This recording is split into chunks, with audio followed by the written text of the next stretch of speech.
A Justiça Eleitoral considera cada turno como uma eleição independente, ou seja, se o eleitor não votou e nem justificou no primeiro turno, pode fazer normalmente, desde que esteja em situação regular. O título precisa se encontrar ativo, não podendo estar cancelado ou suspenso. O voto é obrigatório no segundo turno, então o ideal é que a pessoa, ainda que ela não tenha vindo ao cartório pagar multa ou não tenha justificado, ela deve votar no segundo turno, entendeu? Então mesmo ela não votou no primeiro turno, ela não veio no cartório justificar, ela não estava em outra cidade para justificar no dia da eleição, ela não pagou a multa correspondente a essa ausência, ela deve votar no segundo turno, depois ela acerta essa do primeiro turno. O prazo para o eleitor que não votou no primeiro turno justificar sua ausência é de 60 dias. Aquela justificativa do dia da votação, ela é feita quando você está num município diferente daquele que você mora, daquele de onde você é eleitor, né? Você está lá em Bitura, o título é de Andradas, então você justifica em Bitura. Você está lá em São Paulo, o título é de Andradas, justifica em São Paulo. Então é o caso de você estar num município diferente daquele que é o seu município de votação.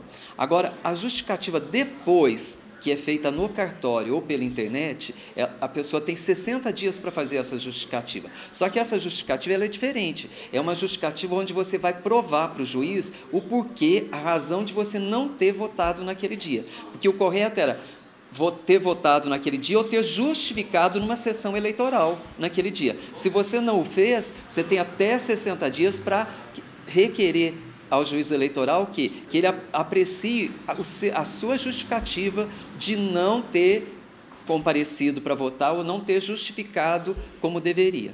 Os eleitores que não votaram devem apresentar o motivo da ausência ao juiz eleitoral. Quem não assim proceder, paga multa de R$ 3,51 em cada turno. Ela vem ao cartório eleitoral, mas normalmente ela tem que trazer algum comprovante, ou seja, é porque ela esteve doente, ela teve algum problema grave que justifique essa ausência às urnas naquele dia. E aí vai ser apreciado pelo juiz, né? Então é diferente, não é aquela justificativa do dia da eleição. O que acontece, Ana, então mesmo que a pessoa não tenha feito essa justificativa, ela deve votar no segundo turno.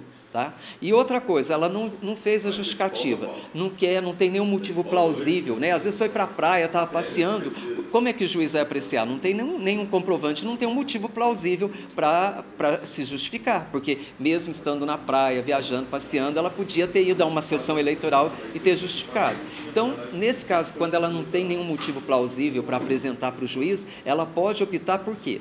Pelo pagamento da multa. Então, ela vem ao cartório, nós fazemos uma guia, a guia de R$ 3,51, ela paga no Banco do Brasil, volta ao cartório e a gente faz a quitação. É aconselhável que o eleitor faça valer o seu direito de voto. Se não compareceu às urnas, faça a sua justificativa e fique em dia com a Justiça Eleitoral. Em termos de votação, se ela fica uma eleição sem votar, ela pode continuar votando. Se ela fica 2 eleições sem votar, ela pode continuar votando. Agora, se ela ficar 3 eleições seguidas sem votar, aí tu cancela o título, né? Então, o ideal é que ela sempre ficou sem votar, já pague a multa ou justifique, né? Nesse caso, quem ficou sem votar no primeiro turno e acha que vai ficar sem votar no segundo turno também, ou tem um motivo, às vezes está de cama, doente, alguma coisa, pode justificar tudo depois do segundo turno também, né? Porque está dentro do prazo. Tá? Mas o ideal é que a pessoa justifique mesmo, porque se um dia ela precisar de uma quitação eleitoral, ela precisar para um concurso, para passaporte, ela vai ter que fazer isso no dia. Além da escolha do próximo presidente, no dia 28, os eleitores definirão o nome de governadores de 3 estados e o Distrito Federal. Vespasiano fez outro importante esclarecimento.